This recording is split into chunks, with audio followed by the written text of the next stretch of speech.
Hello and thank you for watching. My name is Jennifer Bowman with Olympia Piano, and this is the first video in a tutorial for Chopin's D-flat major nocturne, Opus 27 number 2. Because this is an advanced piece and because these videos take quite a bit of time to create, this particular study series is only going to be a few measures at a time, with a focus on the measures with tricky ornaments or rhythms. There are tons of great tutorials on this piece, so my goal is simply to help you with those parts that may require a little more in-depth discussion. So this is video number 1. And it will focus on measures 7 through 9. We're going to cover the turn in measure 7. We're going to cover the grace note coming into measure 8. And then we're going to cover the rhythm of these descending grace notes. And then finally in measure 9, we're just going to go over fitting those 32nd notes in with the 16th notes. To prepare for these tutorials, I always take a close look at several versions of the piece in order to give you as much information as possible. And a great source that you can do this as well is imslp.org, where you can look up all sorts of music by composer. Before we start, let's just go over a few basic considerations. First, make sure you are familiar with the key signature D-flat. You're going to use all 5 black keys. There are also several times in this piece where you will encounter a double flat, which takes the written note and lowers it by 2 half steps. So for example, in measure 8, you're going to see a double flat here, you're going to see a double flat here, and also in these grace notes. Composers use double flats to remain true to a certain harmonic function, which can be covered in a different video. The other basic consideration is the time signature, 6/8. So that means every measure you're going to have 6 beats, with the 8th note getting its own beat. So 1, 2, 3, 4, 5, 6. And when we count 16th notes in 6/8, we would put the and on the 16th note. So 1 and 2 and 3 and 4 and 5 and 6 and. With regards to timing, once you really have this under your fingers, you're actually going to want to organize the feel of this piece into 2 big beats. So 1, 2. So I always like to start with fingering before we do the rhythms, just to make sure you find the best fingering to try those rhythms out. So what we're going to do first is the left hand, and we're going to do measures 7 through 9. We're going to do all 3 of them. So there's a couple of different ways you can do the fingering for the left hand. So the first way of doing it, you're going to have your finger 5 or pinky playing all of those first bass notes of each group of 6 16th notes.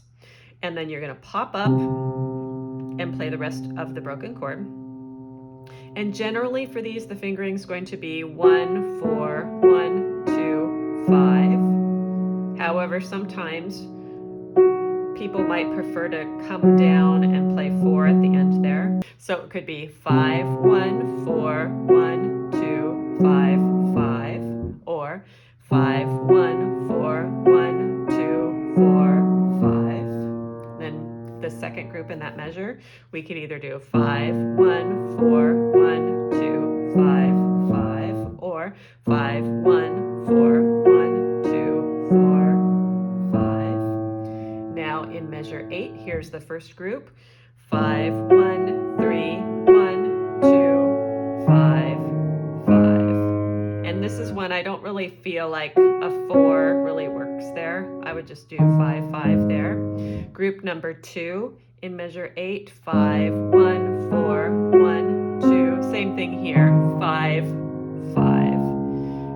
Measure 9, 5, 1, 4, 1, 2. Again, just play 5, 5, 1, 4, 1, 2, 5, 5, or 5, 1, 4, 1, 2, 4, 5. So there's a few places you could substitute 4 if that made sense for your hand.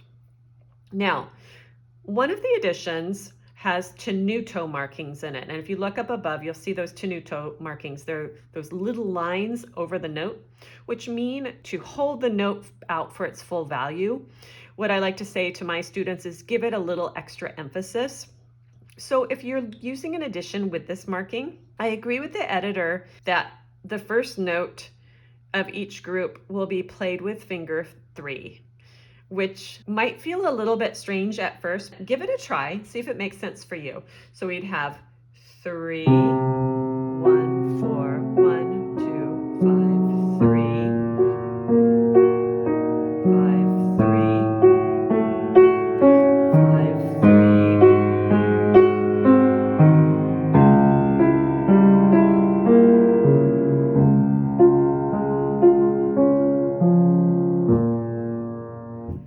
So see if that method works for you. You have to move your hand back and forth a little bit more quickly with that method. However, it's nice to have that control. Your hand's gonna roll up a little bit when you play those finger 3s.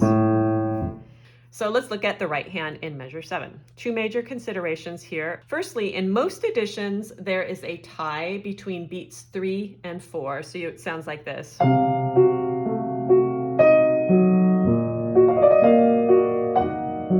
So those E flats are tied, but some editions do not have a tie there, in which case it would sound like this.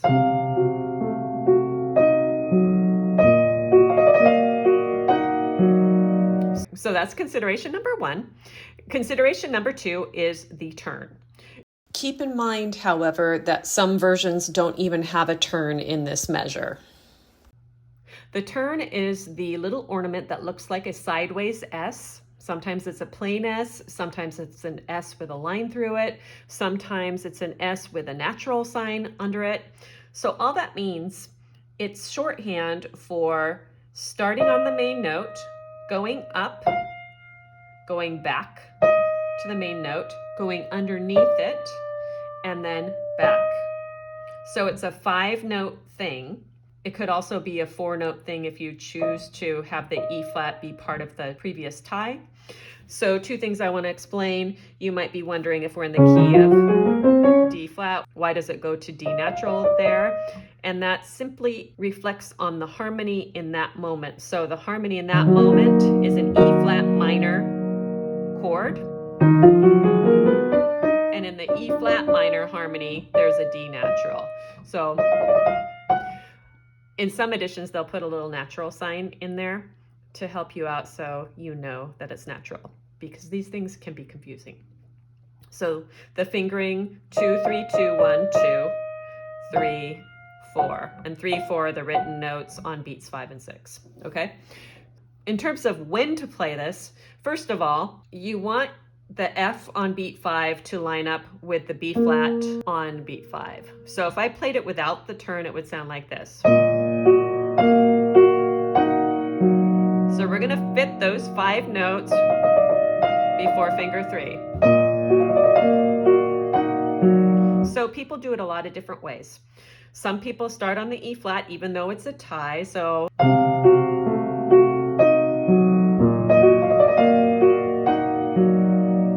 some people prefer to keep the E flat tied and just start the turn on F, so it would sound like this.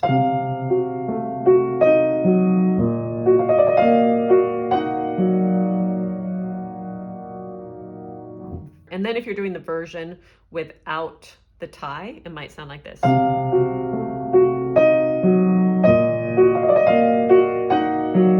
So what you can play with is the speed of those 5 notes. So now let's move on to measure 8. Measure 8, we've got 2 important things going on. We've got that double flat that I mentioned before. So you're going to play the note that normally we'd know as A. Again, this has to do with the harmony. So in the right hand, we've got this grace note, octave, and you can play it either before the beat or on the beat. So I'm going to show you the 2 different ways that it's commonly done. So I'll start at, here's B4. So your right hand pinky would come with your left hand.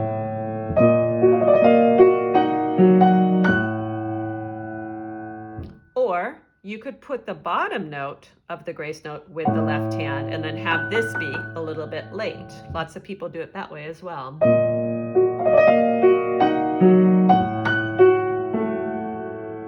So try those both out, see what speaks to you musically. All right, now we've got the 5-note grace note in measure 8. Let's just go over the fingering first. So we've ended up on 5 with that grace note octave.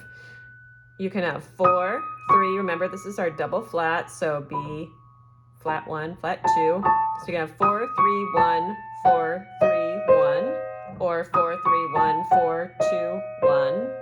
See what works for you in terms of fingering there.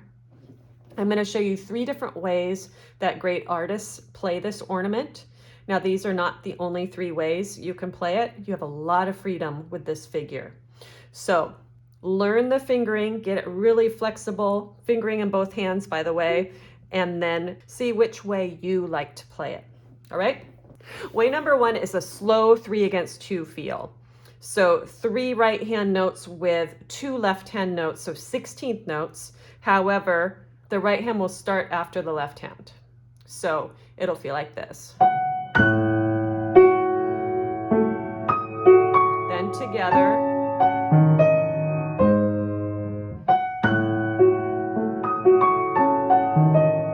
Very elegant, very beautiful. Now we can also do another triplet feel, but this time the triplets are going to feel like 32nd notes, and they're going to start after this D flat. So it'll be left, right, right together, right, right together. So it'll sound like this. Triplet together. Okay. And finally, the third way is also going to be a 32nd note type feel, but instead of triplets, it's going to be one group of 4 32nd notes with a pickup. So they'll line up exactly with the left hand, and these will start after the second G flat. So it will sound like this. Slow motion.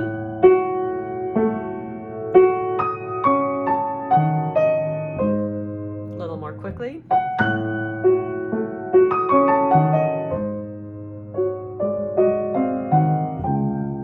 So choose one of those if you like those, or choose your own interpretation for those 5 notes.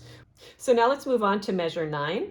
We've got 32nd notes. These are going to line up really nicely with the left hand because there's just going to be 2 right hand 32nd notes that go with 1 left hand 16th notes. Fingering, you can either do 1, 2, 3, 2, 1, 4, or you can start that with 1 and then do 3, 4, 3, 2. So both of those are common fingerings that are used for this figure. You'll notice there's a tie on beat 3, 2, and. So that left hand note is going to play by itself, and then the right hand will play by itself, and then they'll play together on the last one of the group. Let me do it slowly first, and then I'll do it more quickly. 2, left, right, together, right, together. Now a little bit more quickly.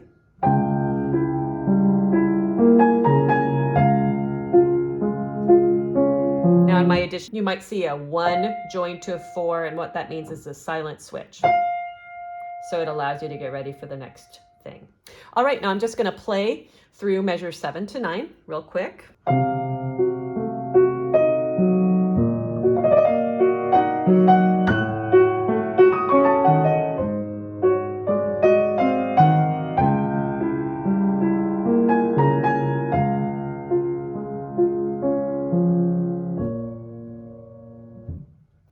So thank you very much for watching this video. As I mentioned before, there's going to be lots of videos for this piece because it is such an advanced piece. So I appreciate you watching. Please subscribe or donate to my channel on PayPal. All the information is in the description. I also love to know where you're from. Please leave me a note in the comments, and I hope to see you in the next video. As always, thank you for watching.